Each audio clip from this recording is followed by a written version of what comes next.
Day 2 of our California Transportation Commission meeting. It's October 22nd and 9 o'clock, and we are now beginning our meeting.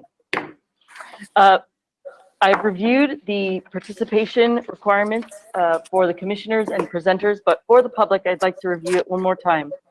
We welcome comments from the public, and for participants joining us through the GoToWebinar system, please find the webinar panel located on the right-hand side of your screen. There you will find the audio, question, and handout tabs. Under the audio tab, attendees will have the choice to listen in via the computer or telephone option. Should you prefer computer audio, please ensure the appropriate box is selected. If you choose the phone call option, select the corresponding box and dial the phone number, access code, and audio PIN as directed by the automated system. Please note that if the audio PIN is not entered, you will remain in listen-only mode and will be unable to speak to the commission should you have a comment. As a reminder, each registered attendee is provided a unique link and phone number to access the webinar. These cannot be shared with other participants as they are registered to a specific attendee. There are 2 options for participants to provide comments on agenda items. Using the questions tab, type in the agenda item number you're commenting on and your comment. Commission staff will read the comment on your behalf. Alternately, you may click on the hand icon to indicate you wish to make a comment. You will then be unmuted and called upon to make your comment. Please be sure to state your name and affiliation prior to voicing your remarks. Please do your best to be concise with your comments. Also, please make sure that your comments add new information. If you agree with the comments of a previous speaker, simply make that statement. Since we often have many speakers, we ask that you make your point in 3 minutes or less. If, for some reason, we have many speakers on a topic, I reserve the right to limit comments to 1 minute only. You will not be able to be on camera while making comments. And with that, Douglas, could you please read the roll? Good morning, everyone. Commissioner Alvarado. Yes, sir. Commissioner Burke. Here. Commissioner Davis. Here. Commissioner Eager. Here. Commissioner Gardino. Present. Commissioner Inman.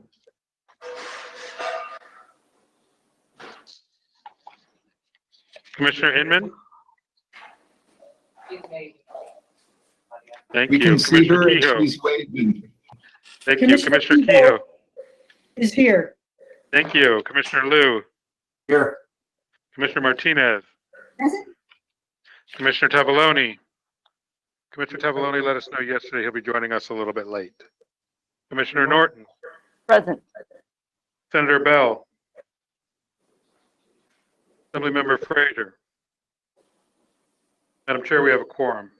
Thank you so much, Douglas. And participants and members of the public, I'd like to make sure that you know that today we will be adjourning in the memory of Pete Price and Victor Mendoza.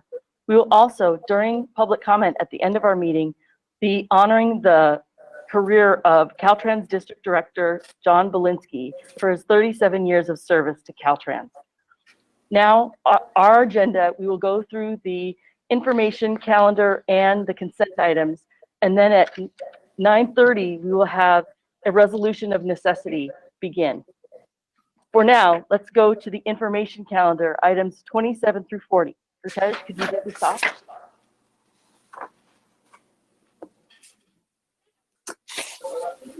Thank you, Chair Norton. Commissioners, items 27 through 40 are information items deemed acceptable and have no issues raised by staff. Therefore, individual items will not be presented unless specifically requested by a commissioner, and that concludes the presentation of the information calendar. Okay, could I get a motion to approve these items?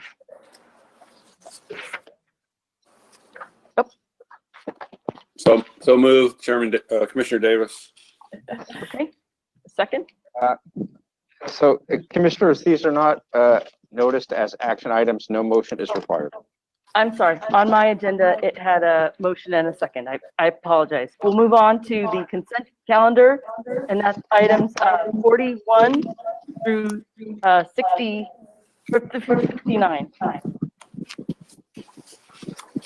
Yes, thank you again, Chair Norton. Thank you.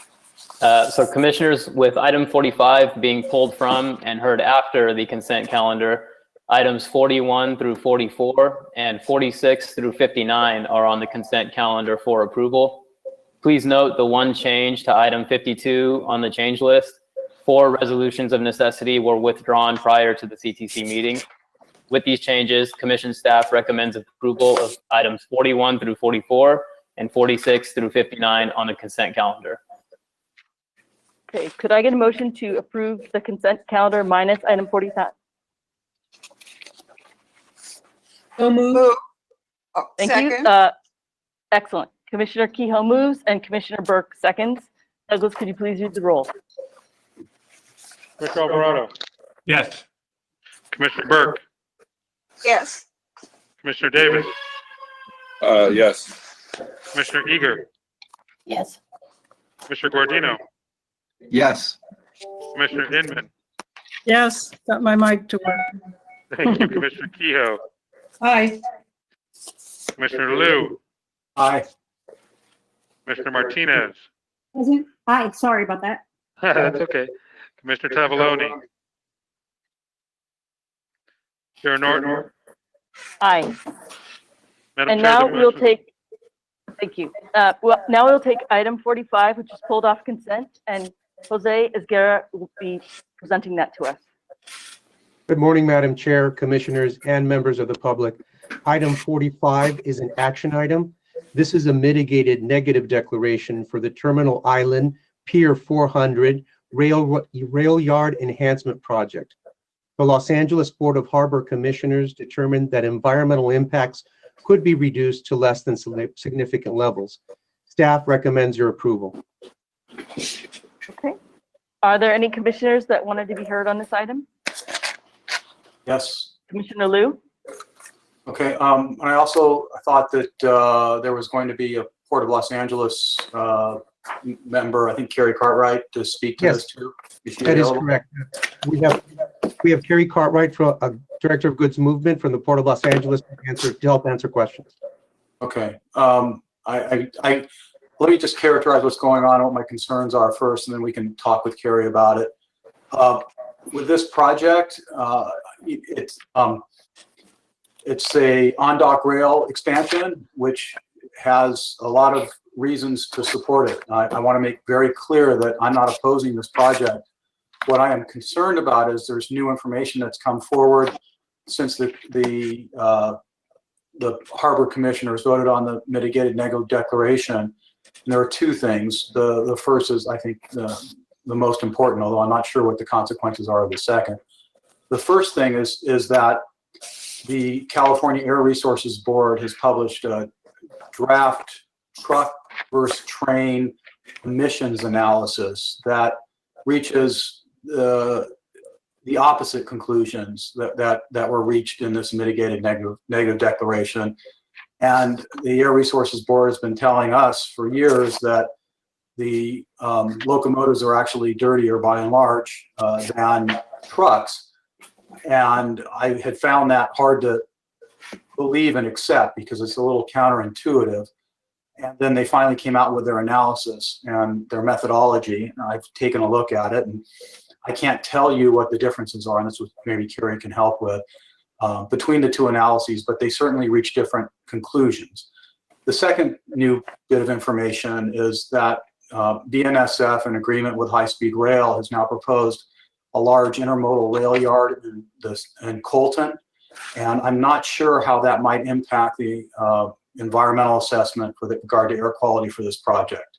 So I have concerns about the accuracy of the mitigated negative declaration and the addendum for this project. I have reached out to the Air Resources Board and heard back from their executive director, Richard Corey, this morning in an email, who said that they'd be willing to analyze the impacts. He thought that the air quality impacts from this project would be more than less than significant in terms of CEQA criteria, but they hadn't done the analysis. So if Carrie's available, I do have some questions for her.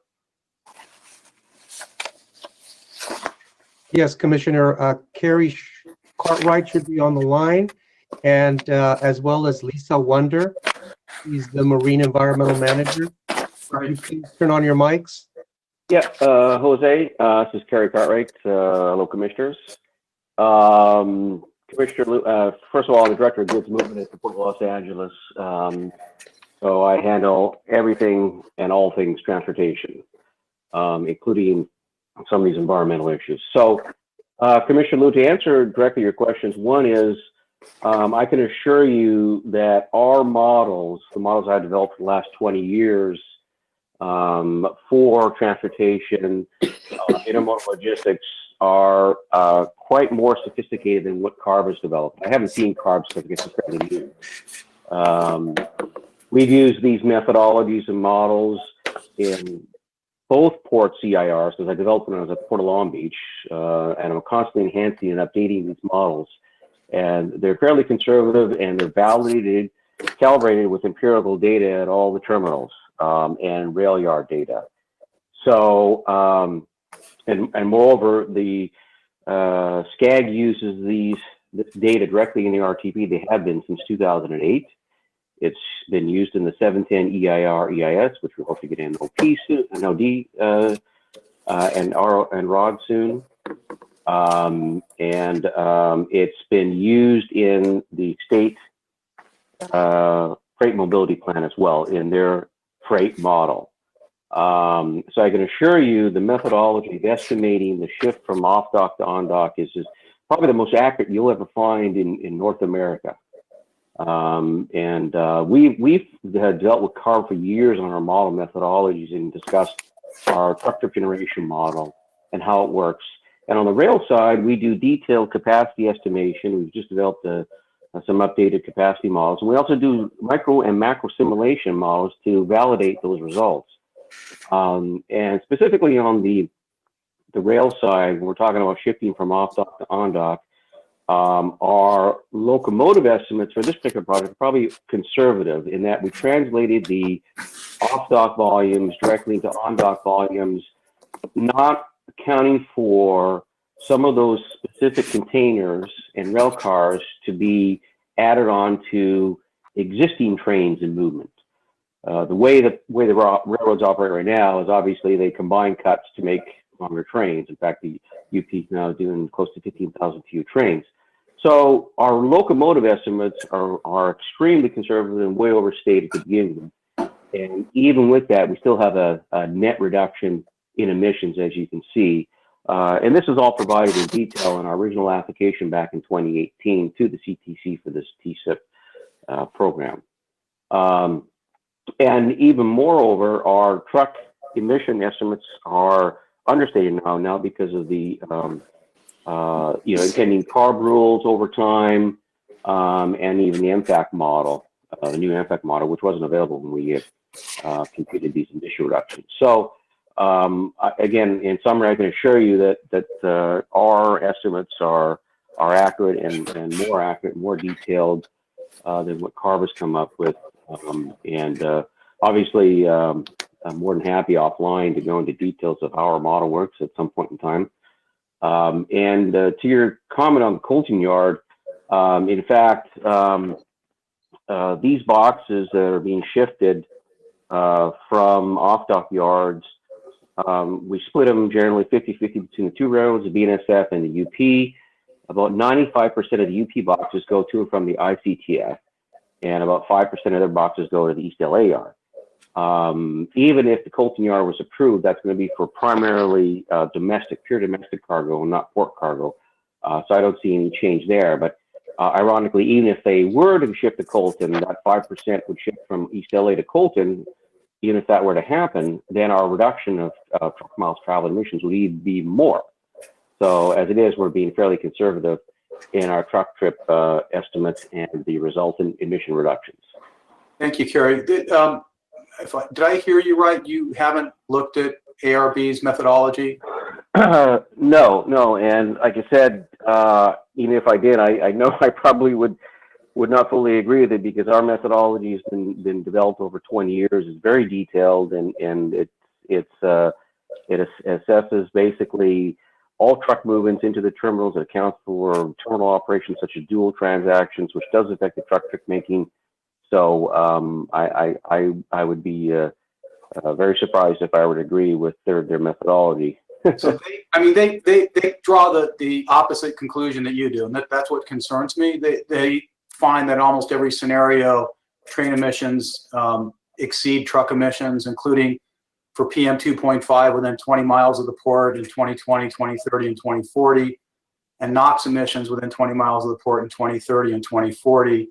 Then they also looked at 20 to 300 miles from the port and found that for PM 2.5 in 2020, 2030, and 2040, the train emissions exceed the truck emissions, and the NOx emissions for that distance are exceeded in 2030 and 2040, which got me thinking, you have established these fantastic goals in your Clean Air Action Plan for zero emission trucks by 2035. And I think you would agree we're not going to have zero emission locomotives by 2035.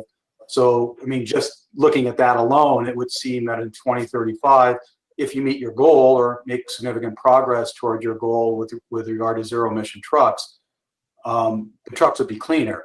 Now, I think you and I would also agree that the air quality benefits of on-dock rail aren't the only thing we need to be concerned about, right? I would say that on-dock rail provides a lot of benefits in terms of efficiency, right? The fewer container moves, the greater efficiency. Would you agree with that? Oh, yes. Yeah, and also that on-dock rail reduces freeway congestion, especially for your ports along the 710 freeway. So that's also important. Again, these are reasons why I like on-dock rail, and we've been arguing for on-dock rail for a long time. So I guess my real concern is just what's the basis for these two fundamentally different positions. So let me, I think I might know the reason, and I don't think CARB did a detailed analysis of the actual train movements that would be generated or potentially generate a result of the shift from off-dock to on-dock. And I said earlier, our estimates are well overstated. If we were to go back and do a more detailed analysis, in fact, we probably would have less locomotive issues because of the fact that for many years to come, we think that those rail boxes would be combined with existing locomotives, unless you wouldn't have a net increase.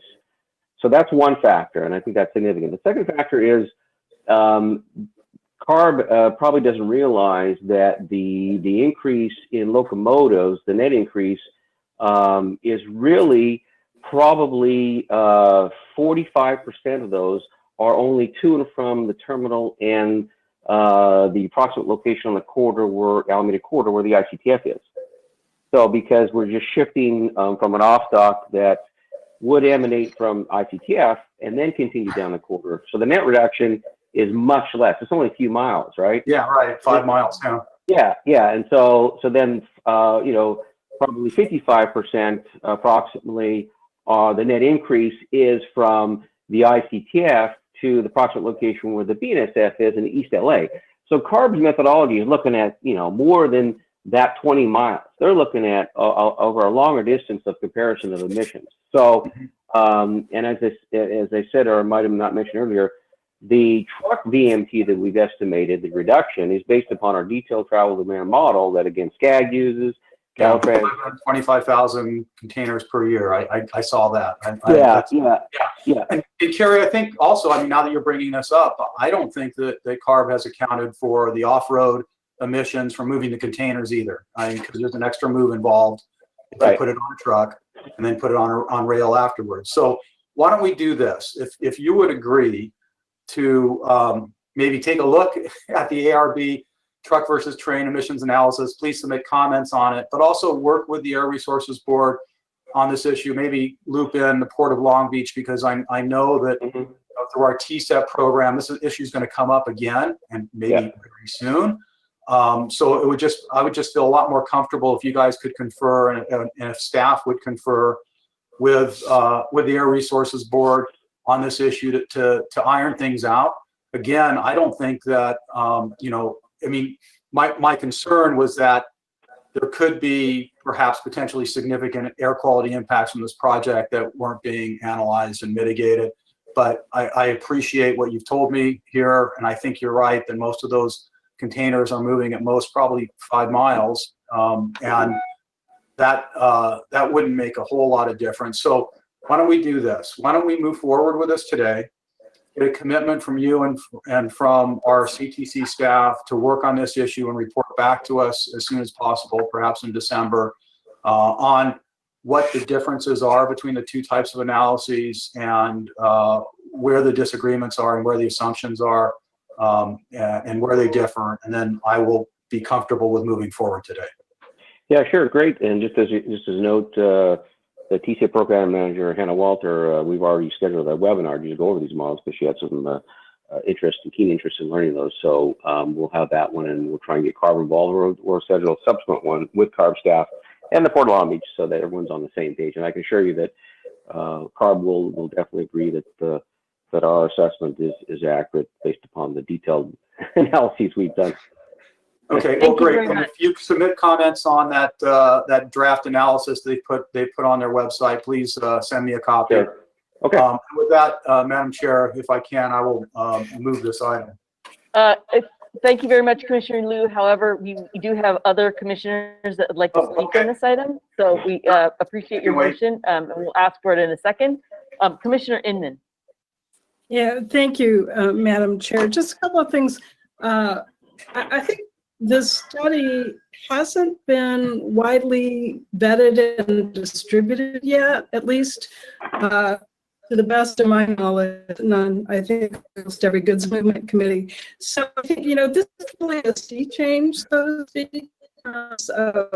If it is indeed more environmentally efficient to move goods on trucks versus rail, we have our RTP, our sustainable community strategies, have all been done with that assumption for as long as I've been working in the supply chain. And so if indeed there is something new, we all really need to be around the table and make sure, because I think this is could have huge impacts. And then, there's so many pieces to the puzzle. Commissioner Liu and I were just on a conference Zoom earlier in the week talking about truck routing and, long discussions about our chassis imbalance and everything else that goes on. And then we have all the work that we're collectively doing on AB 617.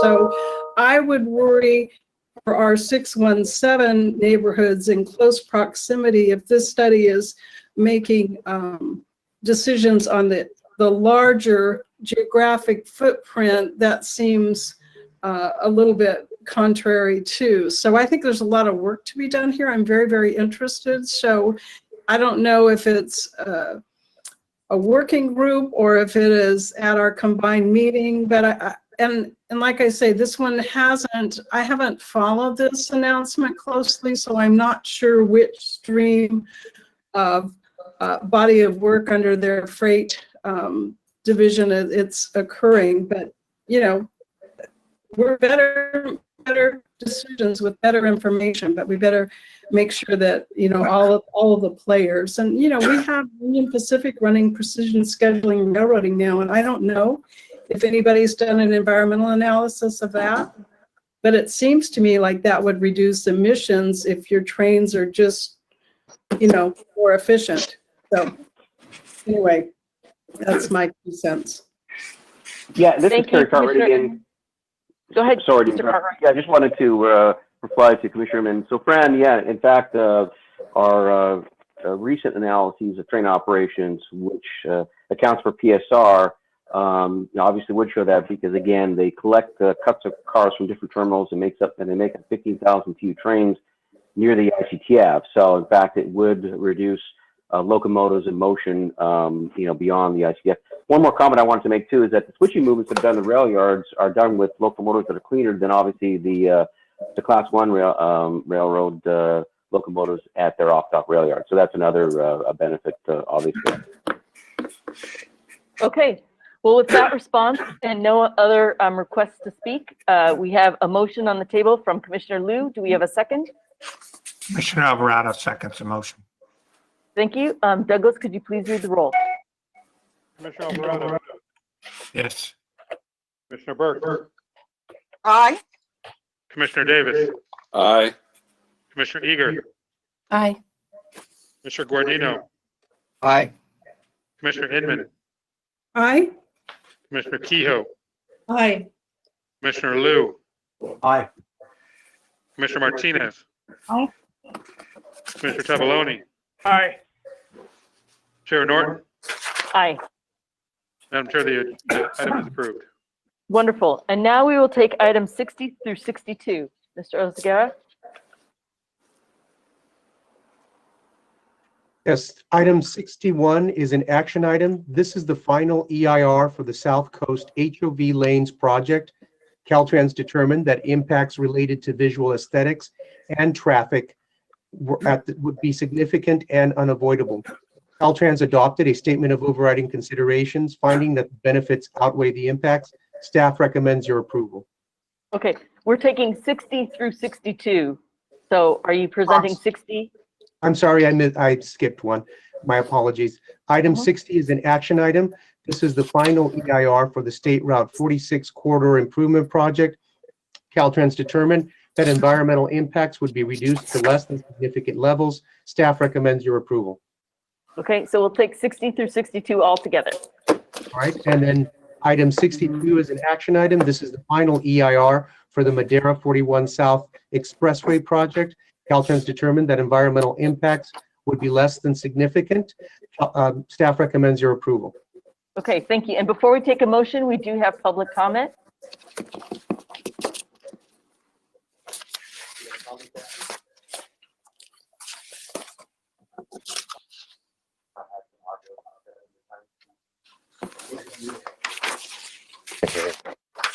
Thomas Becker, I see you have your hand raised.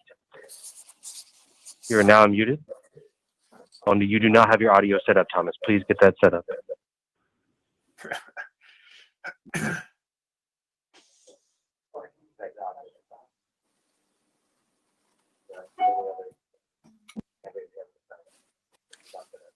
Okay, so because his testimony is not set up, we will move forward. Could we get a motion on items 60 through 62? Madam Chair, I move approval of staff recommendations. Kehoe seconds. Thank you. We have a motion, a second. Douglas, could you please read the roll? Commissioner Alvarado, Yes. Commissioner Burke, Aye. Commissioner Davis, Aye. Commissioner Eager, Aye. Commissioner Guardino, Aye. Commissioner Inman, Aye. Commissioner Kehoe, Aye. Commissioner Liu, Aye. Commissioner Martinez,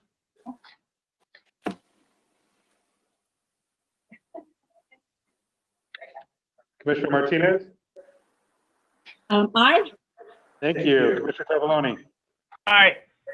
Chair Norton. Aye.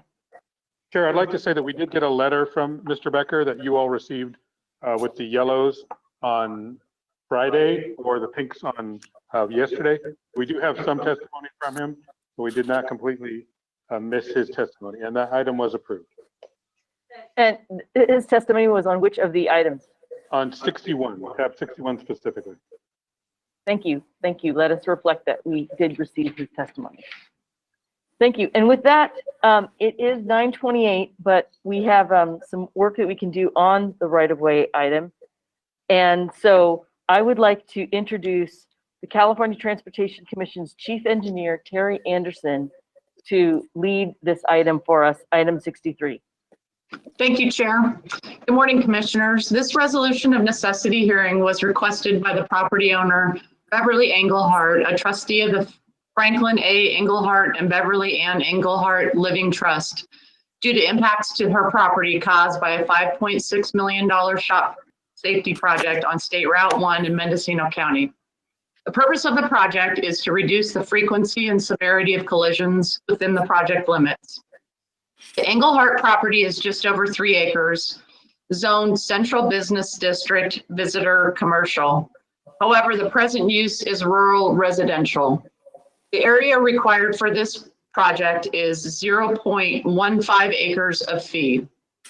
The subject property is currently being used as a single-family residence and is located on the east side of State Route 1 with access off Navarro Ridge Road. The topography is sloping with some native trees, shrubs, and grass. There are no improvements within the acquisition area. The single-family residence on this parcel is located approximately 170 feet above the road grade of State Route 1. The California Civil Code of Procedures, Section 1245.210, identifies the California Transportation Commission as a governing board in the case of any takings by the California Department of Transportation. According to the California Civil Code of Procedures, Section 1245.230, a resolution of necessity approved by the CTC shall contain all of the following. Part A, a general statement of the public use for which the property is to be taken and a reference to the statute that authorizes the Department of Transportation to acquire the property by eminent domain. The Department of Transportation has provided a general statement and a reference to the statute in the memorandum related to this item. Part B, a description of the general location and extent of the property to be taken with sufficient detail for reasonable identification. The Department of Transportation has provided a general location and extent of the property to be taken in the memorandum related to this item. Finally, Part C, which is the nature of the hearing before you today, the resolution of necessity must include a declaration that the California Transportation Commission has found and determined the following 4 items. Number 1, the public interest and necessity require the proposed project. Number 2, the proposed project is planned or located in the manner that will be most compatible with the greatest public good and the least private injury. 3, the property described in the resolution is necessary for the proposed project. 4, that the offer required by section 7267.2 of the government code has been made to the owner or owners of record. The Department of Transportation provided the first written offer to the property owner on September 19th, 2019. Code of Civil Procedures, Section 1245.240 specifies 8 affirmative votes for commission approval of a resolution of necessity. Mike Whiteside is Caltrans Assistant Chief Engineer, and he will provide a presentation. His presentation will be followed by a presentation by the property owner's representative. And at the conclusion of the presentations, I would recommend, Chair, allowing time for any last statements by both sides and follow that with questions from commissioners and staff. And with that, Mike Whiteside, if you would like to begin your presentation. Thank you, Terry. Can you hear me okay? Yes. Yes, we can. Very good, thank you. Good morning, commissioners. For the record, I'm Mike Whiteside, the Caltrans Assistant Chief Engineer. The department requests your approval of this resolution so that we can initiate some safety improvements to State Route 1, District 1 in lovely Mendocino County. The property is owned by the Engelhardt Trust, Living Trust, but they are being represented today by a consulting firm. This is the last parcel needed for the project. Next slide, please. So here you see the project location. It's fairly short. It's in that red circle, the little blue line. State Route 1 is an important route for the coastal communities in Mendocino County, of course, but it's also very popular for tourists, and not just those driving. It's also very popular for people who are hiking and bicycling. And this route is part of the Pacific Coast Bike Route. Next slide, please. So here you see the proposed project shown in blue. Next slide. Oh, there you go. You got it. Thank you. This is a safety project. The purpose is to reduce the frequency and severity of collisions. This section is experiencing a pattern of run-off-the-road collisions and has a fatal collision rate about 19 times higher than the statewide average for similar facilities. So what we're proposing to do is add a 4-foot shoulder to provide a clear recovery zone so that errant drivers can regain control of their car before they go over the edge.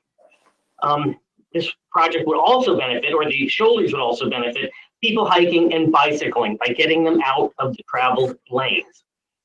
One driving feature in this area is the Navarro Point Preserve on the west side or the left side of the blue project there. This is a 56-acre wildlife preserve owned and operated by the Mendocino Land Trust and is a real treasure for both local residents as well as tourists. And now you see the subject parcel there is in green at the southern end of the project. Next slide, please. So this is a picture I actually took myself. I went out to see the site. And even with my hard hat and bright green vest on, it is very uncomfortable to be out there walking. And it's I also witnessed a number of bicyclers out there. And it is a very lovely area. But as you can see, there are virtually no shoulders at all. Next. So I'm going to go through this fairly quickly, but here you're seeing an approximate section of the existing roadway. The right-of-way line is about 19 foot there to the right of or east of the existing center line, and there are no shoulders. Next. And now you see the proposed, we are sloping back the slope much more gently to prevent landslides. Their shoulders are there, and then we added a drainage ditch. So we're about 58.5 feet from the proposed center line. Next. But what I really want you to remember from this slide is that we're moving the right-of-way line about 45 foot to the east or to the right. And I want to emphasize that the residence on this parcel is another 500 feet to the east of the new right-of-way line. So the residence is quite far from even the proposed right-of-way line. In addition, the house is 170 feet above the existing roadway. All in all, traffic will move about 5.5 feet closer to the residence. And I also want to point out the acquisition area is unimproved and is not used. So this alignment that we're proposing really threads a tight needle. We had to impact as little land as possible, including the Navarro Point Preserve, as well as private property. We wanted to ensure consistency with the county's route concept for this area. We have to satisfy the Coastal Commission, of course, and ensure that the improvements are engineered to meet the project purpose and need. Now, having said that, I do want to note that we have a number of design exceptions on the project to minimize the acquisition while still meeting the project purpose and need. Next slide. So here's an aerial view. The subject parcel is there in green. It's a little over 3 acres. I would like you to note in the lower right corner there's a red circle.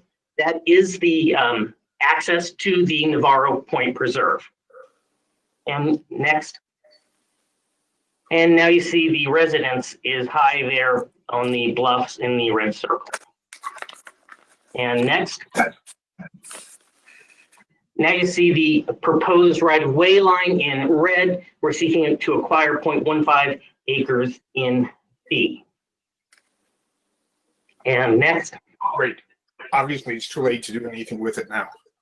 And finally, you see a simulation of the final project. I do want to draw your attention to either side of the roadway. There's some areas there that are kind of gray that indicate the sloped areas. Those will be revegetated with California native plants. Next. There have been a great number of contentions from the owner's representative at meetings and in correspondence. To date, we've had over 40 contacts with the owner or the representative, including meetings, phone calls, mail, and some meetings lasting multiple hours. To address all the contentions would take several hours. So out of respect for the commission's time, the department has decided to approach the contentions in broad categories. The first category is that the project isn't necessary, that the highway is fine as it is today, and there have not been any collisions in front of the property, so the project isn't necessary. The department's response is that this is a safety project. The fatal collision rate is about 19 times higher than the statewide average for similar facilities. This compels the department to complete safety improvements to reduce the frequency and severity of collisions by providing a clear recovery zone. And in fact, the Federal Highway Administration states that widening shoulders reduces all types and all severity of crashes in rural areas. This project will not only make the road safer for drivers, but it'll also be safer for people bicycling or walking. It improves and enhances the access to the Navarro Point Preserve as well. These improvements for bicyclers, hikers, and access to the preserve all fall under the department's goals of complete streets, active transportation, and multimodal transportation. And finally, regarding there not being collisions directly in front of the property, the department considers projects in segments, not on a lot-by-lot basis. To resolve a problem, we look at sections of roadway because there may be features in one area that influence the collisions in adjacent areas. Next. So the second category of contentions is that the project isn't planned and located in a manner most compatible with greatest public good and least private injury. And there are five points here that I'll walk you through fairly quickly. The first point under this category is that the environmental document isn't valid. The department's response is that our environmental analysis complies with the National Environmental Policy Act, or NEPA, and the California Environmental Quality Act, or CEQA. The project received a categorical exemption and a categorical exclusion. The next contention is that the project is filling in wetlands. According to our qualified wildlife biologists and environmental planners, the project is not filling in any wetlands. The third contention is that we're straightening the highway. The project will straighten the highway. I want to back up a little bit and say that the existing route wasn't engineered and largely follows the original alignment from when the state took the route in 1933, or was deeded the route in 1933. Our proposed plan keeps the current center line to the extent possible as required by both the County of Mendocino and the California Coastal Commission. The only exception is where curves have to be engineered to meet applicable standards. And again, we have several design exceptions to minimize the acquisitions where we had to re-engineer the curves. And in front of the subject parcel, there is a curve as well. The fourth point here is that the owner's representatives sent a list of 18 design changes, suggested design changes. The department met with the representative for many hours. We had a multidisciplinary team of professionals, many of whom are licensed by the state, including engineers, landscape architects, environmental planners, and wildlife biologists. Some of their suggestions had already been incorporated into the design, but the majority could not be implemented because they negatively impacted safety or were infeasible due to the conditions on the site. And all the suggestions were incompatible with the safety of people on bicycles or people walking. Next. And the final contention under this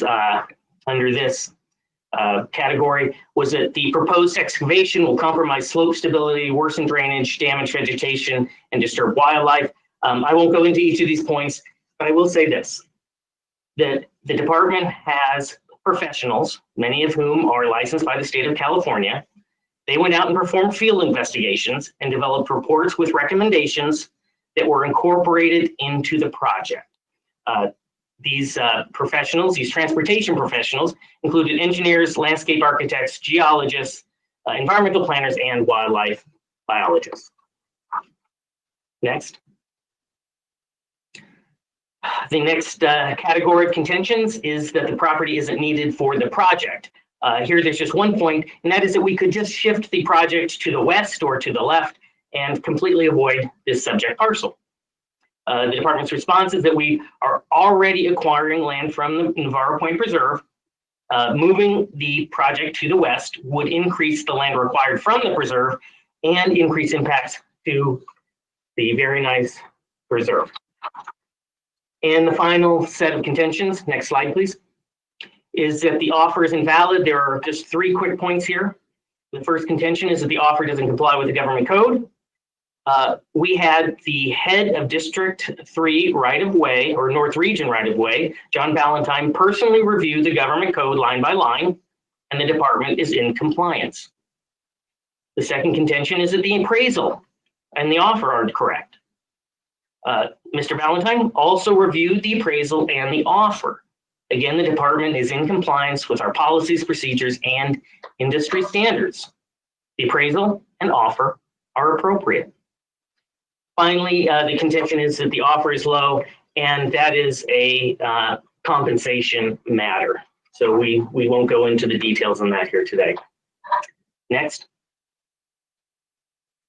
I won't bore you with rereading what Terry Anderson just went through, the 4 points that we had to cover today. But I will say in conclusion, the department will seek to actively negotiate, but to ensure this safety project continues forward, we request your approval of this resolution of necessity. And now, District 1 Director Matt Brady, his staff, and I will be happy to answer any of your questions. Thank you. Thank you very much. Terry? So thank you, Mike. And at this time, Norbert Dahl and his associate Stephanie Dahl are here to provide a presentation on behalf of the property owner. Norbert, are you on? I am. I thank you, Madam Chair, Commissioners, Norbert Dahl and Stevie Dahl, Dahl and Associates for Trustee Beverly Engelhardt of the Engelhardt Trust. We have an organized presentation. We also briefed this matter in our letter to you of October 16 with exhibits and referenced other correspondence. Madam Chair, as I understand it, the rules for this presentation are that at this point we receive an equal amount of time to what the department used, which was approximately 11 minutes. And then there'll be a chance for rebuttal. We thank the chair for that. Very quickly, Commissioners, it pains us to say this because we've worked in the intersection of coastal zone management and transportation in California since Commissioner Burke was in the Assembly, since Commissioner Kehoe was on the Coastal Commission. We know Commissioner Dunn professionally from work we did in Orange County. We've been around for a long time, almost over 45 years. Our client is a 90-year-old lady. She's the widow of a colonel in the U.S. Air Force. After more than 3 decades of service to the United States, they built their house on Navarro Ridge in rural Albion, Mendocino County, precisely to get away from the noisy Air Force bases where they'd spend their entire professional lives. She's now lived at that site for over 25 years. The property is in the coastal zone. The property is designated, mapped, and adopted as a highly scenic area and supports a major wildlife corridor, environmentally sensitive habitat area that afford special protections, prohibitions, and requirements to what Caltrans proposes.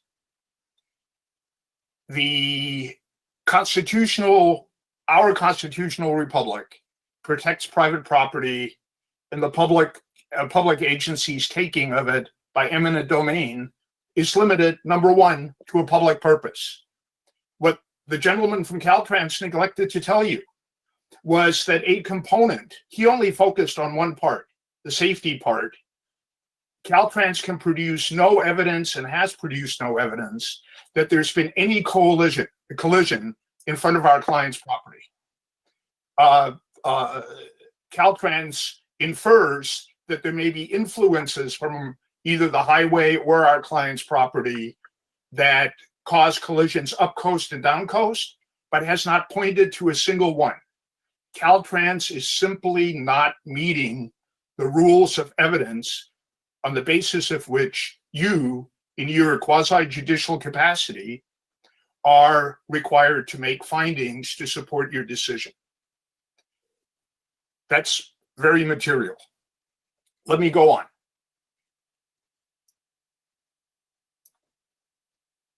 As my partner will explain momentarily, Caltrans's proposed taking of our client's property is not ready for your approval today, precisely because Caltrans failed, number one, to engage in the early consultation that federal law requires with our client and the public as a whole. on this project. Secondly, Caltrans has not met its burden to provide you, the commission, with the site-specific detailed analysis that section 1230-45.230 requires. You do not have the basis to act today. I will not repeat the 18 standards that the Code of Civil Procedures sets out, but would only say to you that the presentation by Ms. Anderson missed a whole bunch of them. It missed, for instance, the preamble to that section in the code, which says that in addition to the California eminent domain law, you, the commission, are required to apply all other applicable laws in the federal code and the California code and regulations promulgated pursuant thereto. Caltrans didn't do that. Caltrans has denied you, the commission, the necessary components to make a decision today to approve the resolution.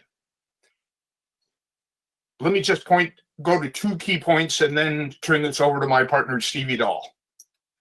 The first one is a key predicate for your ability to make a decision today is that there exists a settled, accurate, complete, consistent proposed project. We have submitted to you in detail in our written material that Caltrans has proposed 15 to 20 different projects, if one looks at them carefully, in relation to our client's property and the project as segmented. The key point here is Caltrans does not have a proposed project that meets the test in front of you today.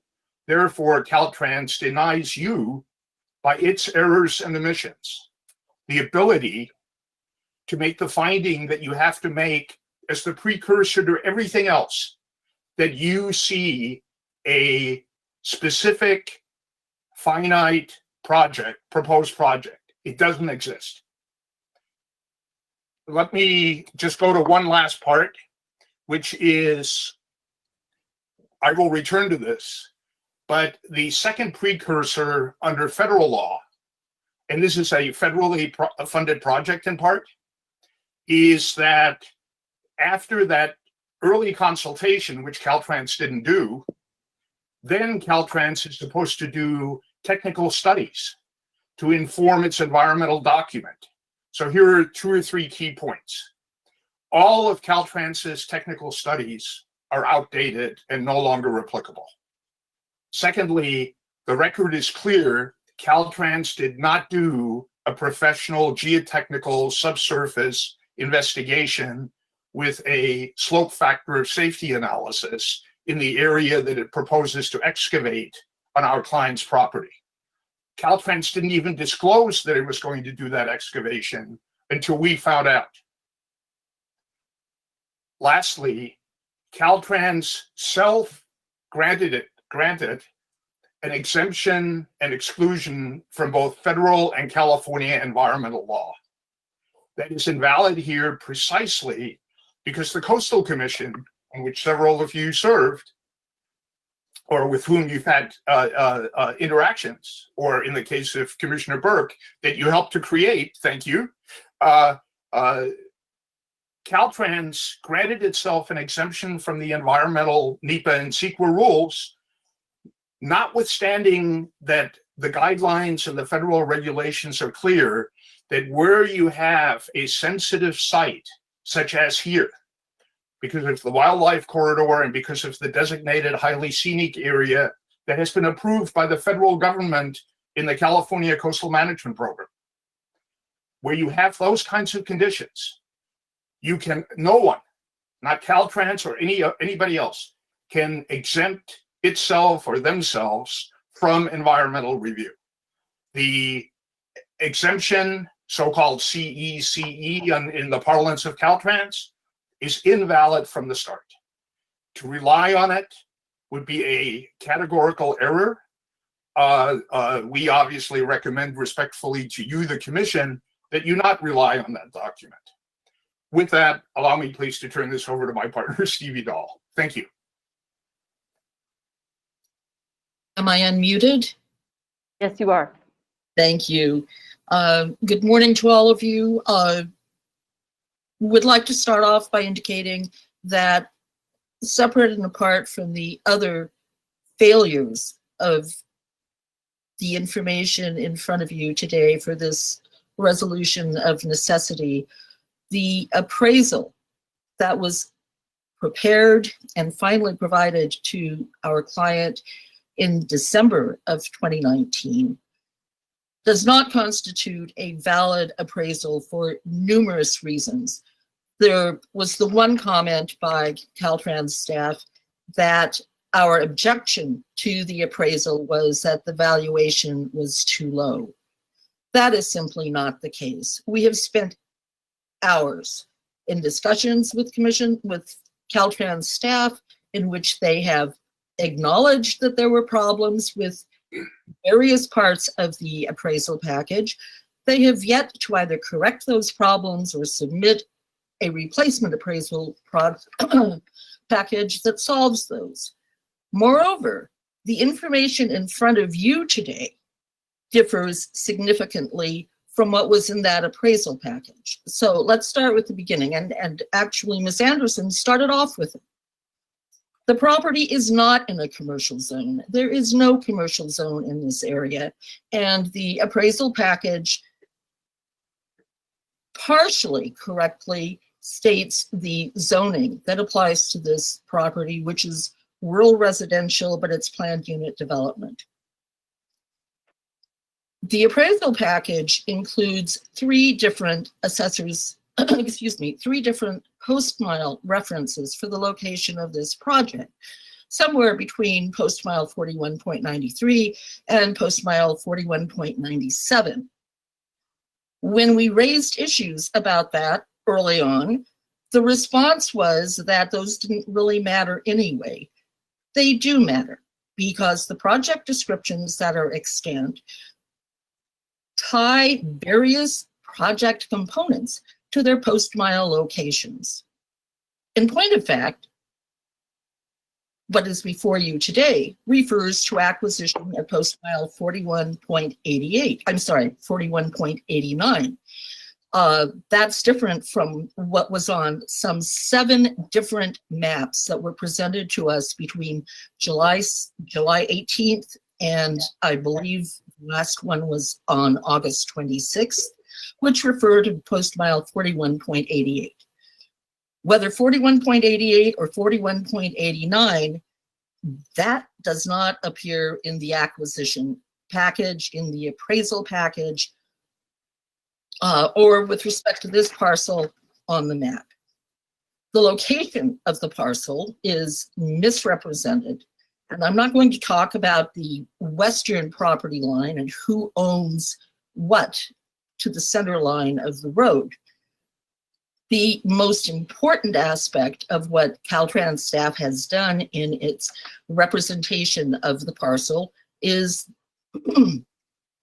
the failure to properly orient it to its legal confirmation, which follows on the south, the township line, and follows on the east, the meridian.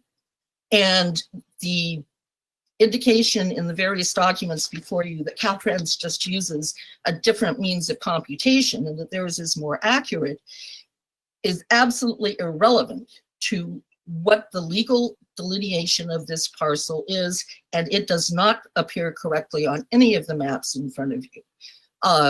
Although the map that you have today, Exhibit B, differs significantly from the map that was in the appraisal package. And I would point out that all of the maps that have been provided, both formally in the appraisal package and subsequently in efforts to clarify, all indicate that no one can hold the state responsible for any of the representations on these maps, which makes it a little difficult, even if everything else were verifiable. to take them at face value. There are valuation issues raised in the appraisal package. One of those is that notwithstanding both federal and state requirements when taking a portion of a project to appraise it with respect to the use on the whole project, Caltrans took advantage of there being nothing on the portion they're proposing to take, and valued the property as vacant land. And I would, for Commissioner Keogh and others who are familiar with the coastal program and the difference between having a parcel with a development on it, in this case, a very upscale home, and having a vacant parcel in which the owners have yet to be successful in gaining entitlements to build anything, is significant. However, the objection here is not with respect to the valuation, but with respect to the fact that that appraisal, in terms of its valuation, failed to take into account the damage that is going to be done to the Englehart property that remain in the remainder parcel, that the project description in the appraisal package describes a 4-foot widening of the shoulder. One does not engage in a 4-foot widening of a shoulder that results in 6,000 cubic yards or 162,000 cubic feet of excavation on this very narrow frontage. Again, the project description in the appraisal package does not mention that, and it is not mentioned throughout the package. Why this becomes important is because, for starters, the appraisal did not take into account that impact to the property, as I mentioned. But the thing about the appraisal package that should stop any seller, no matter how willing, is something that is not in the package in front of you, so far as I can tell, and that is you have a legal description of sorts of what is being taken, but the page that comes after that says, the grantor further understands that the present intention of the state is to construct and maintain a public highway on the lands thereby conveyed in fee, which is clear cut, except that it doesn't mention the actual uses. But here's the killer. Grantor, for itself and its successors and assigns, hereby waives any claim for any and all damages to grantor's remaining property contiguous to the property hereby conveyed by reason of the location, construction, landscaping, or maintenance of the highway. And I would invite anyone on this commission to look at that and say, why, yes. There are all of these fine Caltrans professionals who claim that somebody walking on a piece of property some distance from your own has decided that they can do what they're going to do without causing you any damage. We had hoped at the outset that the discussions with Caltrans would result in their going back, taking a look at this project, figuring out what it is they're really going to do, and subject it to the detailed analysis that we certainly expect from our clients, and come back to the Engleharts and to the other property owners along this strip with proposals that meet the public good without unnecessarily and without acknowledgement doing damage to their property. And it is for those reasons that the details that Norbert will be discussing with you in further detail with respect to the lack of environmental review for 6,000 cubic yards on a natural landform, basically across the street from a nature preserve, doesn't qualify for a CEQA exemption or a federal exclusion. And with that, I'm available to answer questions. There are numerous complexities dealing with the location of this property and how it appears before you, the errors between what is in the original appraisal package, what is in the package in front of you, both of which are wrong. And with that, Norbert, it's all yours. Madam Chair, may I conclude? Yes, sir. Thank you very much, Madam Chair and Commissioners. Norbert Dahl again for Trustee Engelhardt. Commissioners, we had an extensive slide presentation. I would like to ask the organizer, please, to go to slide 24, because it makes one key point. And that key point, as you will see in the lower right-hand corner, it's a markup of Caltrans's own cross-sections of the project in the area of our client's property. And the key point in the lower right, the 5 sheets that are design study sheets are Caltrans's.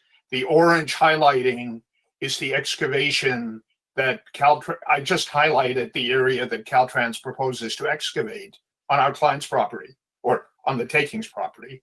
However, if you go to the Caltrans slide, which was in Mr. Whiteside's previous PowerPoint that he modified in some ways, the project impact that Caltrans shows goes off the edge of the right-of-way for which Caltrans proposes to take our client's property and goes onto her property.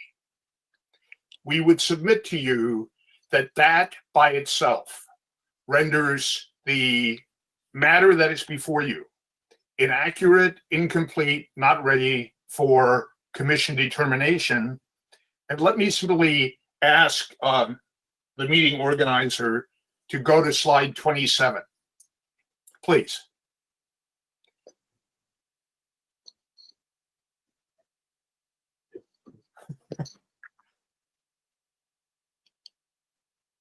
Slide 27 is our client's conceptualization based on her and her team's observations of other Caltrans District 1 projects, where Caltrans specifically implemented what our client recommends the commission give Caltrans an opportunity to address through serious consultation, rather than consultation where the district deputy director said that he agreed what our client was proposing as a concept is feasible, but that he rejected it on the advice of his staff without analysis provided to us.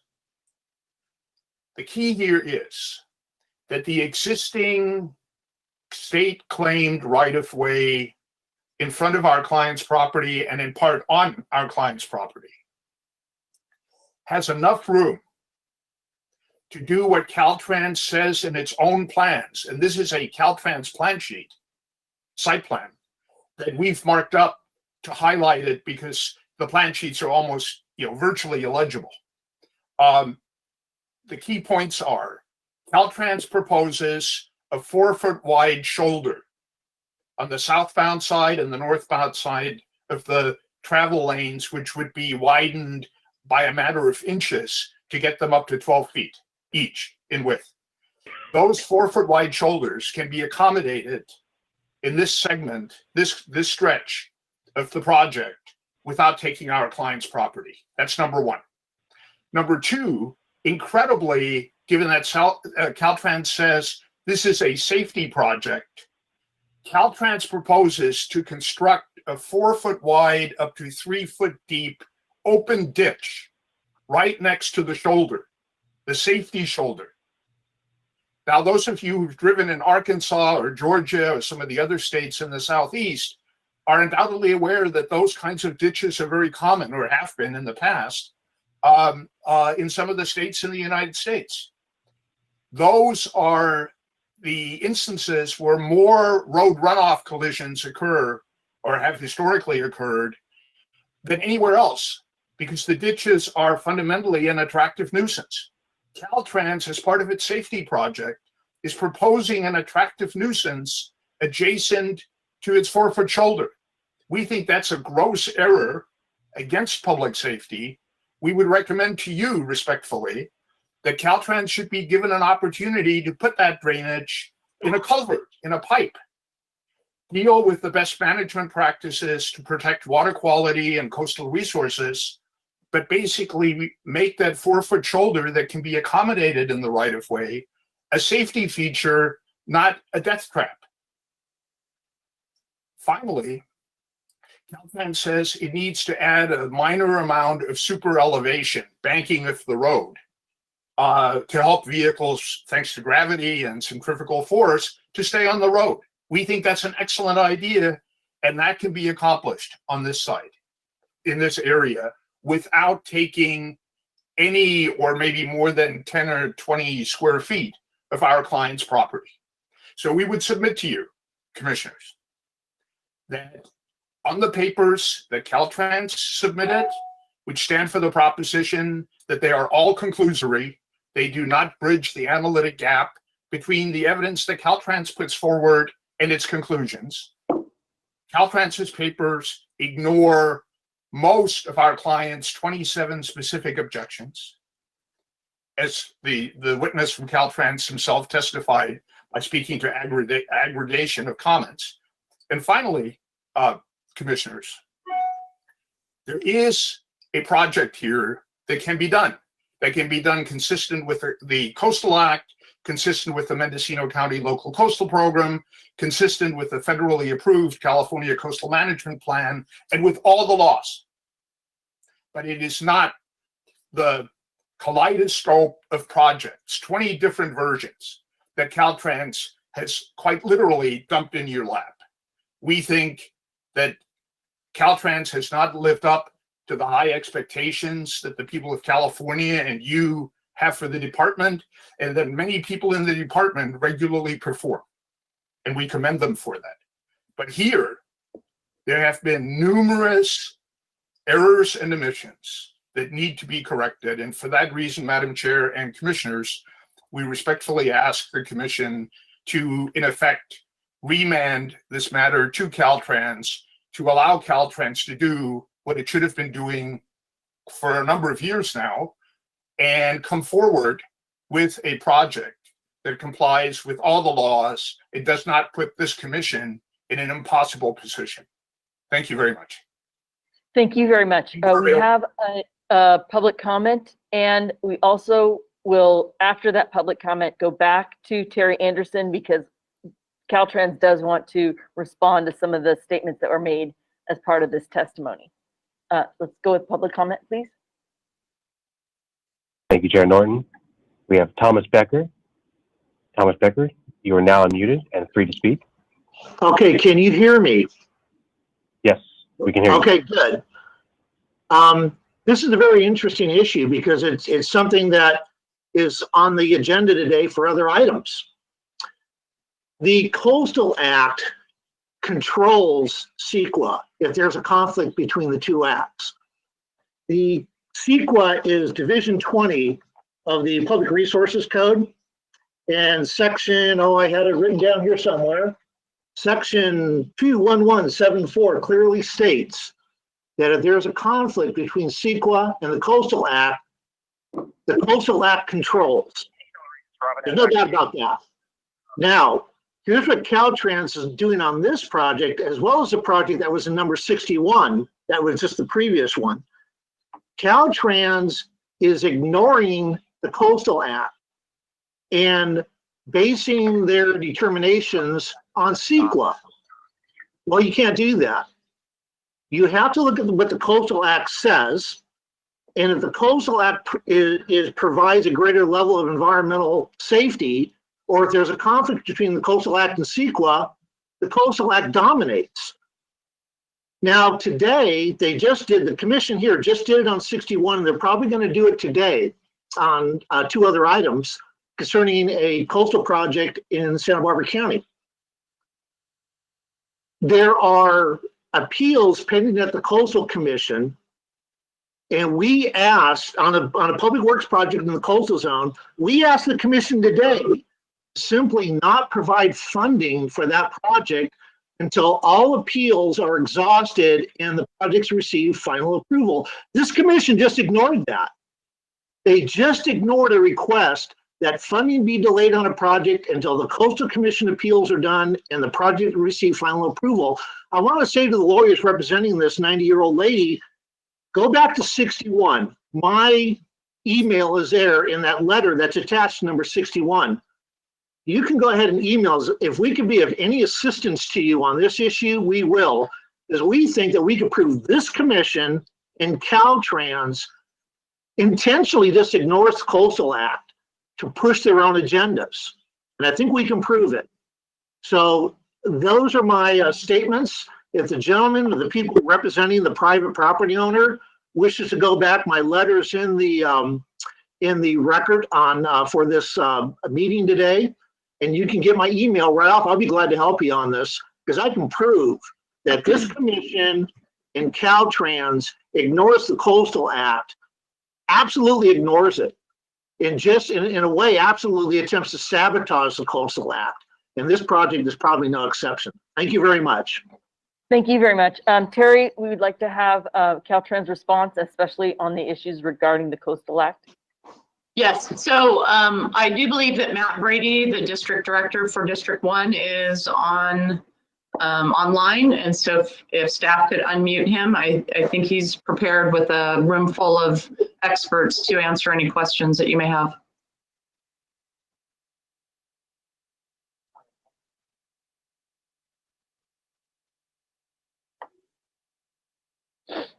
Are you there, Matt? While he's coming on, I hope he can also give us some information in terms of the safety issues that were kind of unclear in terms of the location of the property. Thank you very much, Commissioner Burke. Yeah. And also, So if I may, also, Madam Chair, Matt, has the Coastal Commission heard this issue? Have they taken a vote on this project? California Coastal Commission.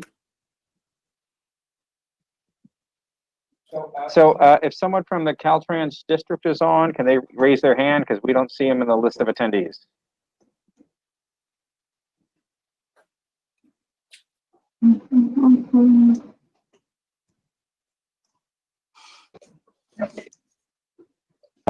John McKean, I see you have your hand raised. You are now unmuted. Where'd he go?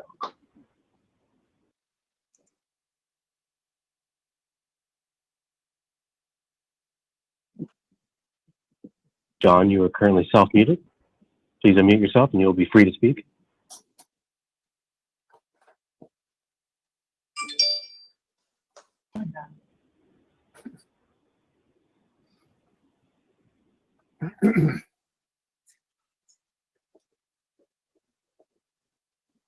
Okay, so do we have anyone on Caltrans who wishes to speak to these questions? Madam Chair, you know, we're at such a disadvantage because ordinarily where we would have an in-person meeting, we could ask the parties to meet and to resolve some of these issues and present the resolution of it to us. I don't know how we should proceed, but we are at a tremendous disadvantage, which is different than the way we ordinarily approach an issue of this complexity. Thank you, Commissioner Burke.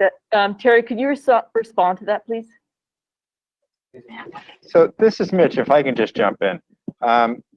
You know, at this point, we're not going to be able to meet in person for some time. So I think we need to address the issues, you know, the best we can. From my understanding, from what Caltrans prepared, there have been many meetings between Caltrans and the property owner's representative. So I'm not sure if meeting more is going to get us to a better place. So my question is, if we've got someone can you hear me? Caltrans who can answer. Yeah. Sorry, Matt Brady is on now. Sorry about that. Somehow, yeah, sorry, commissioners, chair, somehow or another, the phone connection I had was not working. So I apologize for that. Just to answer some of the questions, starting off with the Coastal Commission. No, we work very closely with the Coastal Commission, and what the requirements are is that we acquire the parcels. We're going to the county through the county's CDP, that's the Coastal Development Permit Program. We've already been working closely with them. They don't want to take our application till it's complete with all the parcels identified. So once we have this parcel, that is our plan to go forward. I did want to talk about a few things. One is we take. It is not ready for a coastal commission vote yet. They haven't voted on it. No, we have not. No, it has not gone to them yet, and it will be. The target is sometime next quarter. Thank you. So Matt, I just want to clarify. You said two different things. You said the property acquired or property identified. Can you clarify which you have to do in order to go to the Coastal Commission? We'll get an order of possession is what we'll get, Mitch. So that's what we need in order to go to the commission. Thank you. Yeah, you're welcome. Mr. Brady, could you please finish your comments to address all of the issues that were raised, and then we will proceed with questions to you. Absolutely, Chair Norton. I wanted to discuss that we take it very seriously when we have collisions like we do out here. We identified 4 different collisions within these post-mile limits of the project. They had to do with people losing control in wet weather, such as hail, deer jumping out in front of their vehicles, a vehicle that simply somebody fell asleep, went off to the side. These are often people that are trying to make ends meet by living in places like Ukiah. So this is about equity, where they're often having to do 2 jobs, work in service jobs on the coast, commute from Ukiah, which is about an hour away. The last thing we'd like to see or see is that someone loses their life. And we have seen people lose their life out at these locations. Not too long ago, 15 years ago, we lost a gentleman by the name of Joe Ranft. And that name might not ring a bell to many of you, but to young people it does. Joe Ranft was one of the writers of Toy Story, the Pixar. He worked for Pixar Pictures. He and a passenger were traveling just south of this location, went over into the mouth of the Navarro River, died, and the department was liable for $13 million. These are the type of situations that we try to avoid. So what we do is we take that hard look, as we've done here. We are re-engineering some of the curves just slightly. We're widening to 4 feet. We're doubling down on what works, which is one of the 4 piers of safety that Tokes Omishakan talked about yesterday. With 4-foot shoulders, we have a reduction of 23% and run off the road type collisions. We also see a 14% reduction in fatalities. That comes directly to us from FHWA studies. The other piece is, as Secretary Kim talked about, is we need to get more focused on doing complete streets type projects. This project is consistent with our transportation corridor route, which calls for doing complete streets elements, getting those bikes out of the traveled way of vehicles, also getting the people off of the roadway. This is also part of the coastal trail that we're working closely with the California Coastal Commission on and developing that project. So there's a lot of things going on here. A lot of these people who commute through here wouldn't be able to afford a house in these locations, but they are the ones that are providing the packages, the services that keep all the people on the coast that can afford the $million views of the Pacific Ocean well stocked and maintained. So I do refute the arguments that the representative for the Engleharts has stated. My staff did a very thorough job, complete job, and we feel very strong about this project. Thank you, commissioners. So Terry, could you review what is before us today for the commission and the process by which this then goes to the Coastal Commission? Sure. So in front of the commission today is not any issues related to compensation. Right now, what's in front of the commission is that you find that you have a finding on 4 items, and that's the 4 that I stated at the beginning. 1 being the public interest and necessity require this proposed project. And I think the point Caltrans is making with regards to that is that this is a safety project and they do have a concentration of accidents on the route. And as stated by Caltrans, it's not necessary to say that it's in front of a particular property owner. It's really looking at this route and it's, you know, in terms of the project limits and what the accidents are. The second finding is that the proposed project is planned or located in the manner that will be most compatible with the greatest public good and the least private injury. And again, as Caltrans has stated, they have done several what they call design exceptions. So they're not building what they would build in terms of their full standards. I believe through this route, if they were to build full standards, it would have been 8-foot shoulders on both sides of the highway. So they've made some concessions. And again, I think they stated if they were to shift this away from this particular property owner, there's other significant impacts that would have occurred. And so in weighing which direction you go, that's what they were looking at. And so I would agree that Caltrans has shown that there's the greatest public good and least private injury based on the engineering alignment that they've chosen for this project. The third finding is that the property described in the resolution is necessary for the proposed project.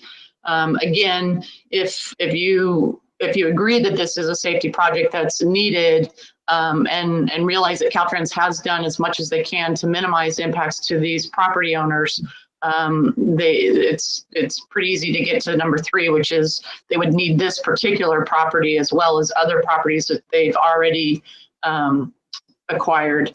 And then the last one is that there's been a valid offer made to the owners or owners of record. And again, that has been made. I do understand there's dispute about the valuation, and that would, if needed to happen, that would happen in a court of law after you approve this resolution of necessity. And then with regards to the Coastal Commission, and Matt can correct me if I'm wrong, they would need to have the properties acquired before they can go to the Coastal Commission and request the permit that they need from the Coastal Commission. I do know that they've been in consultation with the Coastal Commission. And an order of possession is what happens after the resolution of necessity. So it's in all legal sense, it is that they've acquired the property. It allows them to continue on with this project. Thank you very Yes, much. Terry. Mr. Brady, can you confirm what Terry Anderson just presented about the acquisition and then Coastal Commission? Yes, I can confirm that. And we will be working first with the Mendocino County Coastal Development through the County Board of Supervisors. I would assume that that's going to get appealed to the California Coastal Commission at some point. But yes, I confirm what Chief Engineer Terry Anderson stated. Thank you very much. With that, we'd like to entertain a motion. I'd like to ask a question. Madam Yes. Chair, could I just Yes, ask one other Commissioner Burr. question? Yes. I assume you have some kind of a map because the safety issue is confusing to me. Originally, I was given the impression that there were accidents at this parcel. Now I'm getting the information that there are accidents in the region. So I'm sure you have a map which can show us exactly where the accidents have occurred as it relates to this particular parcel.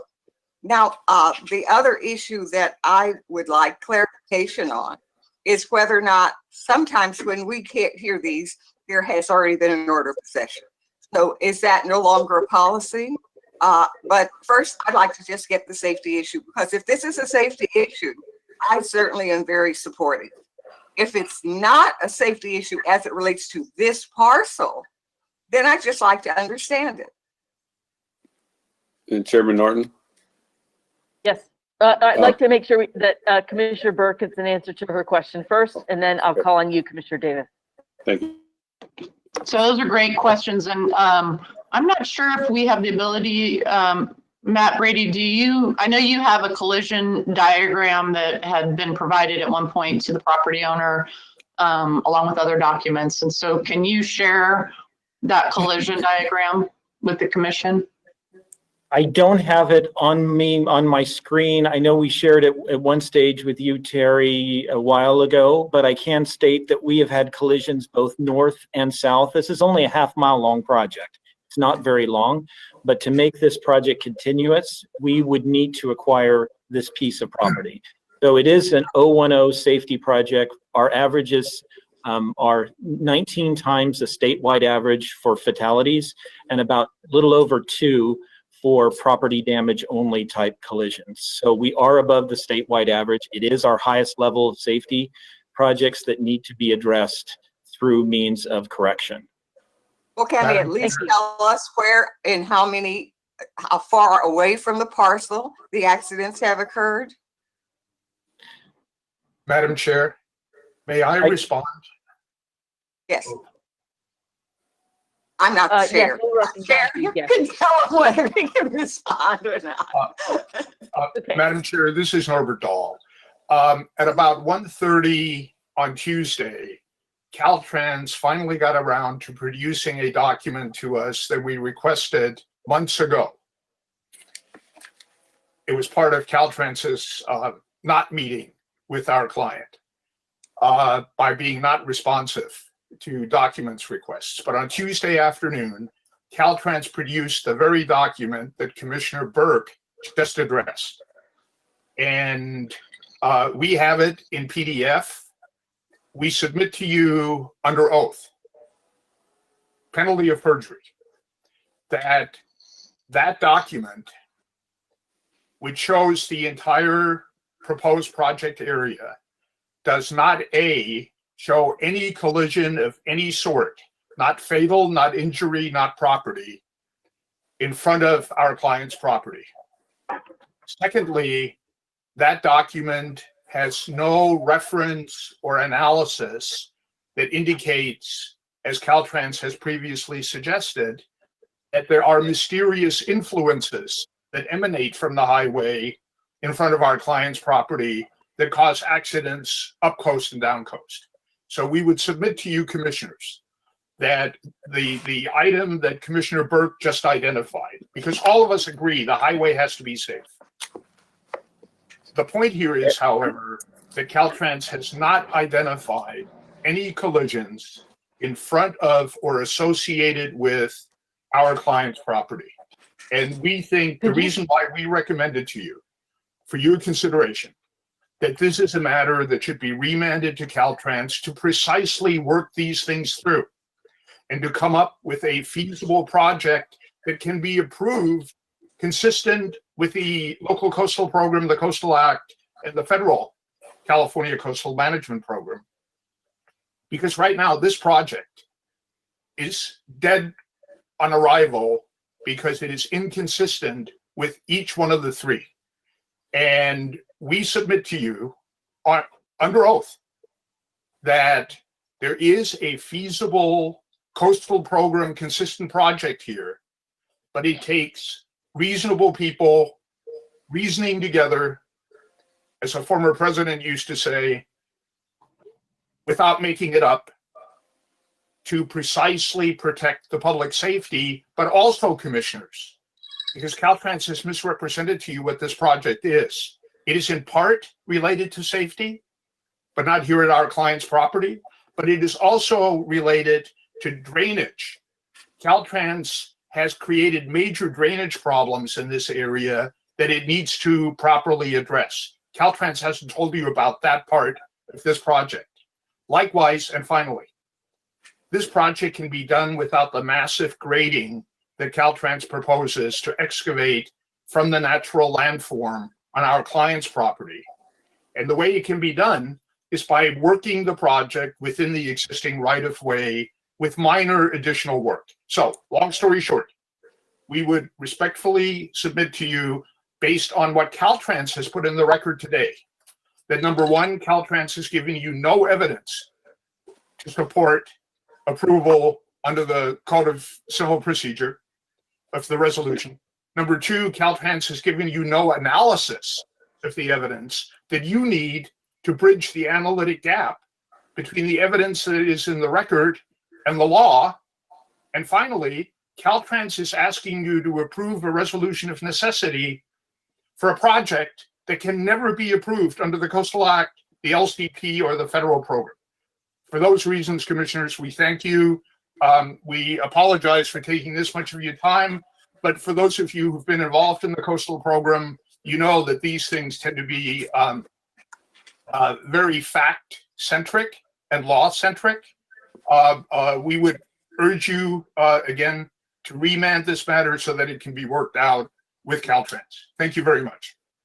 Thank you. And I would ask if you could please resubmit to Douglas Remedios the item that you had talked about that you had submitted to us on Tuesday. That would be great. For now, I am going to now call on Commissioners Davis, then Inman, then Alvarado, then Eager. And if there are others who wish to speak, please let me know. I now see that Commissioner Kehoe would like to speak afterward.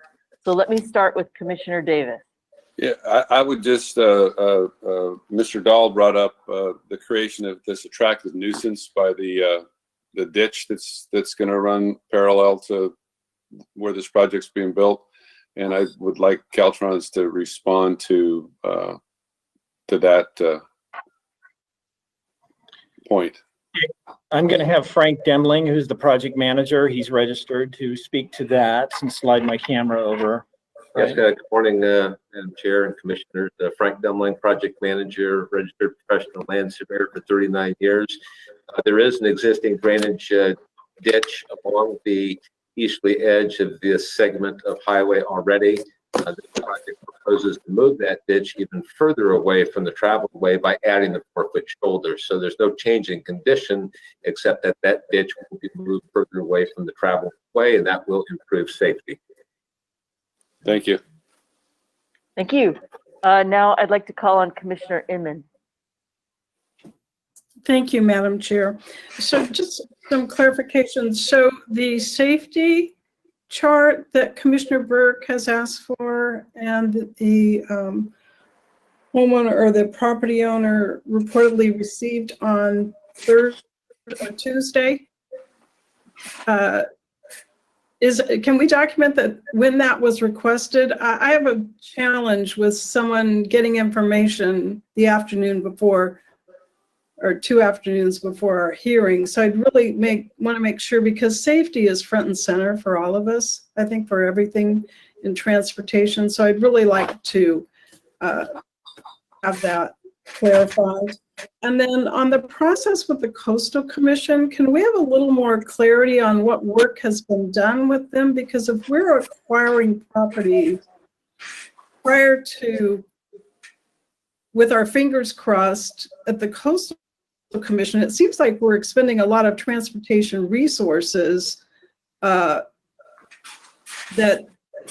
you know, if the project doesn't get approved there. So can someone clarify that process? And my last question is, what's the time deadline here? And if there are enough questions unresolved, what would happen if we took another 2 months to our next meeting or a month and a half? So I'll start with the last question. This was a project that is programmed in the 1920 fiscal year. It was one that we went back to the commission back in June and got a 20-month extension. Now, full well knowing the timelines, that sounds like a lot of time, but it really isn't when you price in that we will likely be seeing a Coastal Commission appeal from the County of Mendocino.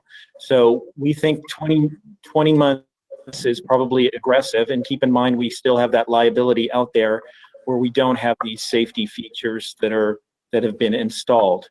In regards to the map, I do have the map. I'm not sure how I post my screen. And I think, Terry, you might have a copy now. I think Doug Remedios has a copy, so as soon as he can, he'll probably be able to post that up on the webinar for us.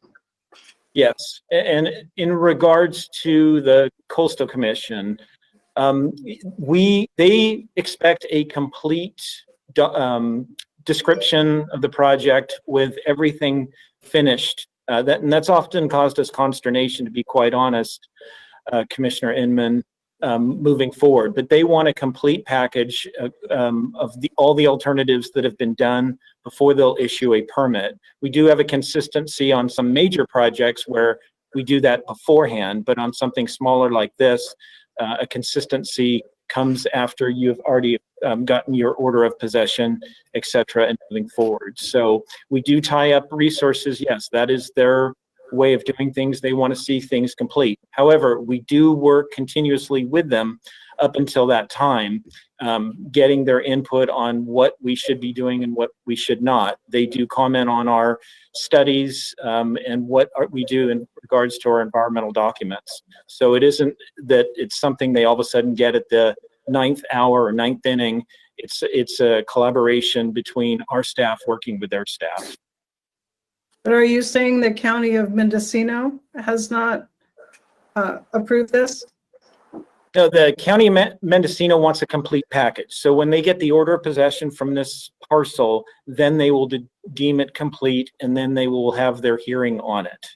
But we have worked closely with their staff all the way along on this project, and they've been very supportive. And Well, Coastal but I Commission. thought you said that they would likely appeal. No, it wouldn't be them. It more than likely would be this property owner or somebody else. Oh, I misunderstood. I thought you said the county would appeal. Thank you. No, it would not be the county. It would be a third party, which would likely be this party. Okay, and Douglas now has the item, the collision diagram up on the screen, if Caltrans would like to speak to it, and then I'll call on Commissioner Alvarado. Yes, so you can see one of the collisions is down near the entrance to the preserve, which is just south of the Englehart parcel. And then the remaining 3 are just north of that parcel. So you can see there's circles around that show you where those collisions occurred. So it adds up to a total of 4 collisions, but it is just north and just south. And I think the nearest ones are 250 south and 250 feet, that is, north of the Englehart property. But again, you would want to make this continue. You can't just say, oh, we don't widen in that one section because somebody just doesn't want it. We also want to get, like I said, the 4-foot shoulders in there for bikes, for the California Coastal Trail, etc., and knowing that we could have collisions in that location soon.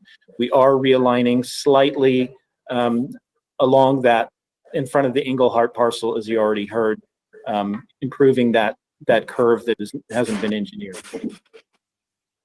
Okay, thank you. Nick, I'd like to call on Commissioner Alvarado next. Madam Chair, but can I ask, were those fatalities or just collisions? All 4 of these were run off the road collisions. Were they fatalities? No, none of those that you see were fatalities on that diagram. Okay, Commissioner Alvarado. I traveled this road quite a bit years ago when I was diving out of Fort Bragg. And, you know, anytime that you can add a shoulder or take or re-engineer or engineer an unengineered curve makes a big difference. Now, you've seen the pictures, how narrow that road was. Now you add motorhomes, house trailers, and this is a great place, or not a great place, but a very popular place to take bicycle tours. So anytime you can engineer a curve and give a place for those bikes to kind of pull out of the way, because there'll be times where there'll be a delivery truck, a motorhome behind bicycle campers and travelers. You know, they've already put some other parcels together. This parcel is needed for the project. I'm going to support this project and probably make a motion to accept the resolution of necessity. But I think we need to move this project forward, let it go through the county and the Coastal Commission process. And if in the end they don't approve it, then obviously the land goes back to the homeowner. But I think it's anytime you can get a little bit of a widening on a road that's narrow, it makes perfect sense for us to do that, especially one it's as well traveled and well used by the public as Highway 1. Thank you. Thank you. Commissioner Eager.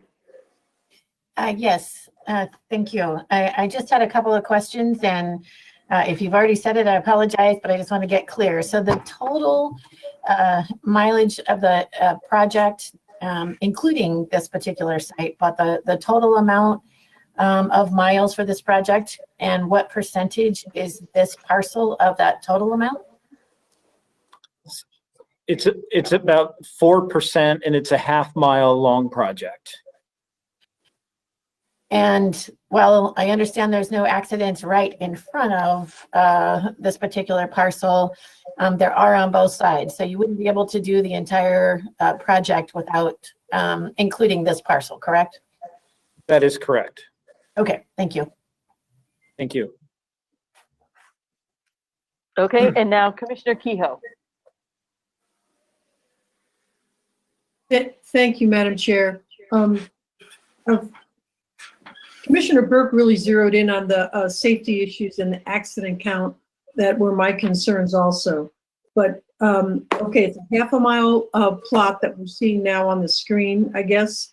And all those circles are property accidents, right? They're not injuries, and you already said they were not fatalities, right? They're injury/property damage only. So somebody has been hurt, but they haven't died. Okay. Alrighty. You said, and the county is not going to appeal, as far as you know now. You're working in cooperation with them. Because that's correct. You misspoke earlier. Then I'd say the last thing I have to worry about is if it's a safety issue, why are you building a ditch? Because as you say, hikers, bikers, if they move suddenly and wind up in a ditch, I don't think they're going to be better off. And I'll have Frank answer that. Yeah, this is Frank Demling. The ditch that's there now conveys water to drainage courses and also serves as a stormwater treatment. But it is being moved further away from the traveled way than it is now. You'll have the 4-foot shoulder and approximately 2 feet of shoulder backing before you get to the edge of the ditch. The ditch is not that deep. It's just enough to carry water to the drainage facilities that cross the roadway. So it does not introduce any safety issues. It actually improves safety by moving that ditch further away from the traveled way. Okay, you know, I'm not an engineer. I'm trusting that you guys are doing it right. It seems like there are safety issues there. Good that they're not fatalities, but perhaps they could have been. So I'm willing to support the project. Okay, thank you very much, Commissioner Kehoe. I have just one question before I allow the representatives of the Englehart family to speak and Terry Anderson to conclude. But my question is, especially as we care very much about the safety of bicycling along corridors like this, can you just reiterate how this makes it safer for people to bike along this corridor, especially since there have been some collisions along this corridor?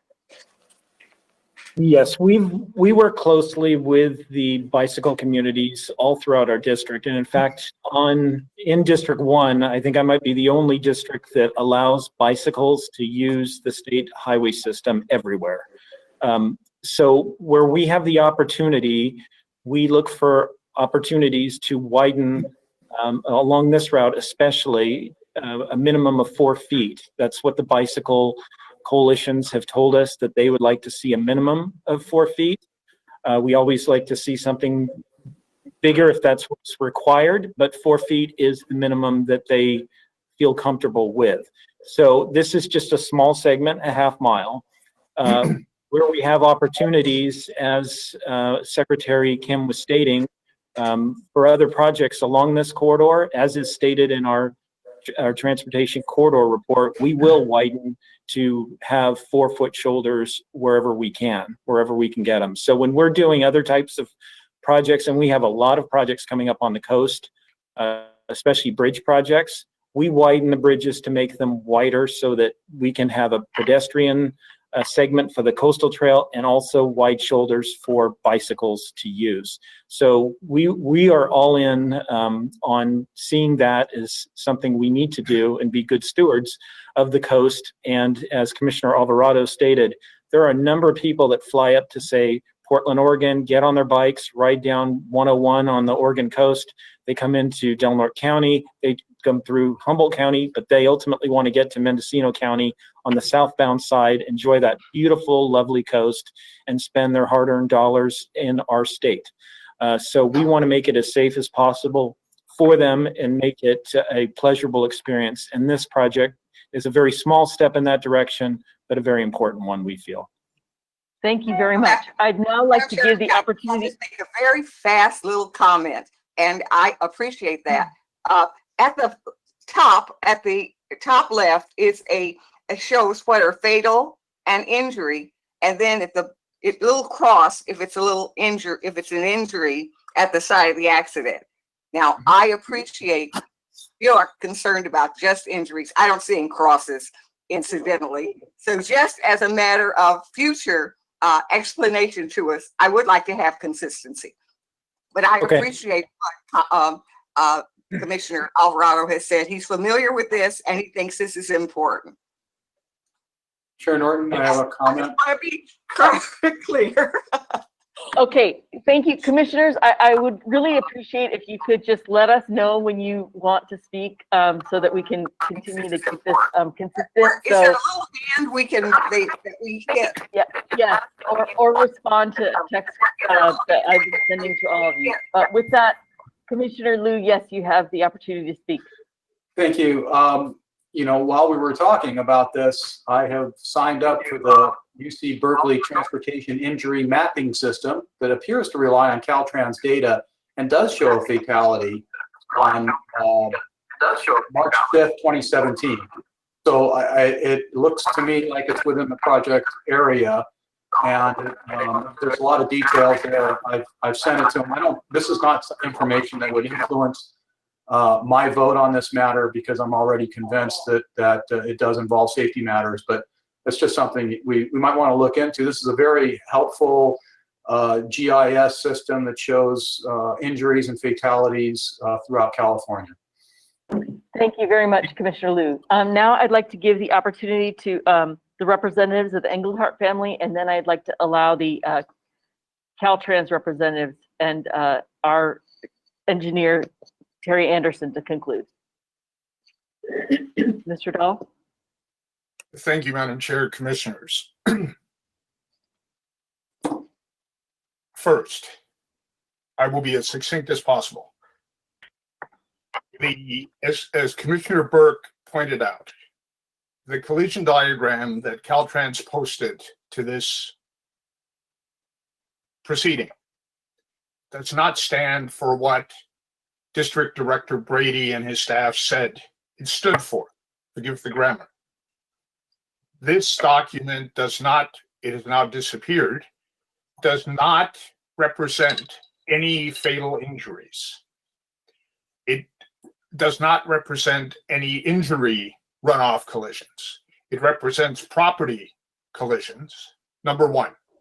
Number two, we submitted to you and Caltrans did not rebut. I believe it's in our slide 3, a Caltrans's own project location map with a red dot on it that identifies the one fatality that Caltrans has identified to us for your consideration. And that is almost at the northern end of this project, better than a third of a mile away. There is no evidence in the record before you that any condition of the highway or condition of our client's property has in any manner whatsoever contributed to any road runoff collision or any other collision. That's number two. Number three, commissioners, we want to be clear.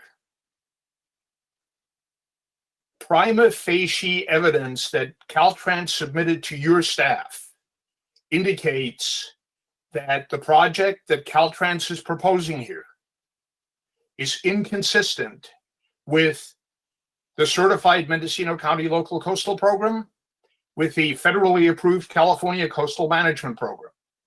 This project cannot be lawfully approved under the laws of California and the United States. I think we're being clear. Fourthly, forgive me, we appreciate Commissioner Alvarado's comments, but they're ex parte. He introduced purported expert testimony to this proceeding.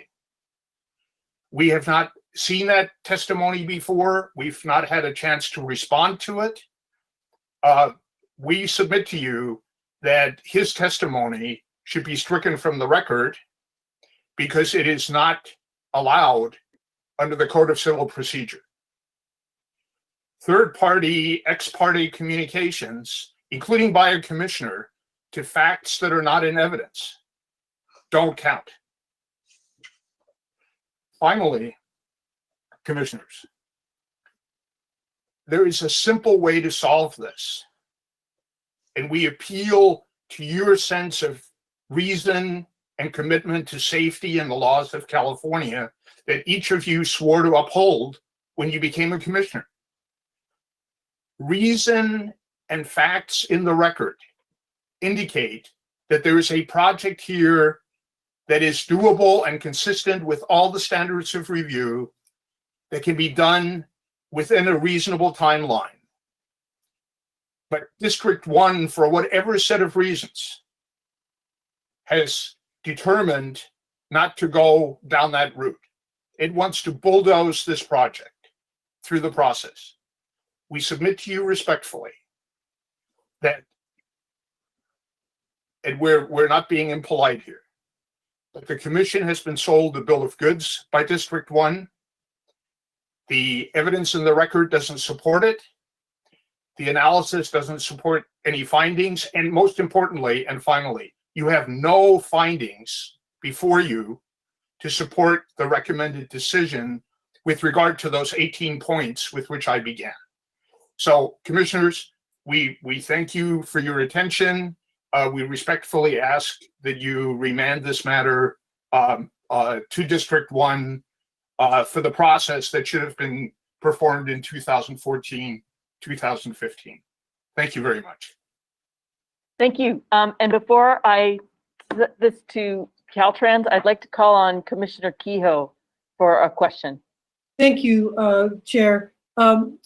It was said that if the project fails to receive Coastal Commission approval or doesn't go forward, that the property we're discussing today stays with the current owners or is returned to them. Is that true, Caltrans? Yeah, John Ballantyne, who's our North Region Chief of Right of Way, he'll address that. John? Commissioners, thank you for your time. The question is, if the parcel is not needed for the project, the current law does require the department to sell back to the owner with the property that was acquired and not needed. So yes, it would be returned. Can you say that one more time? You were garbled. The internet broke up. Okay.